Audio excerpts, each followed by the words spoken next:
Siang ini, Nani Wijaya akan dimakamkan di TPU Pesantren Al-Ihya Ciomas Bogor. Pemakaman Nani Wijaya rencananya akan dilakukan pada Kamis 16 Maret 2023 siang di TPU Pesantren Al-Ihya Bogor. Jenazah artis senior Nani Wijaya akan disemayamkan di rumah duka yang berada di Sentul, Bogor, Jawa Barat.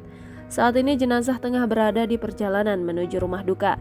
Sebelum meninggal dunia, Nani Wijaya sempat menjalani perawatan intens di Rumah Sakit Fatmawati lantaran sesak napas. Walaupun kondisinya kian membaik, namun Nani Wijaya masih harus menggunakan alat bantu pernapasan selama menjalani perawatan. Diketahui, Nani Wijaya merupakan aktris senior dengan segudang pengalaman di perfilman Indonesia. Sebelumnya kabar duka Nani Wijaya disampaikan oleh putrinya, Cahya Kamila, melalui unggahan di sosial media Instagram miliknya.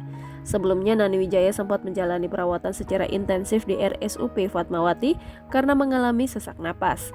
Pemain sinetron Bajaj Bajuri tersebut bahkan jalani perawatan di High Care Unit atau HCU lantaran perlu mendapat pengawasan khusus dari dokter. Hingga kini belum ada informasi lebih lanjut terkait waktu dan lokasi pemakaman dari Nani Wijaya. Jangan lupa subscribe, share, komen, dan like ya.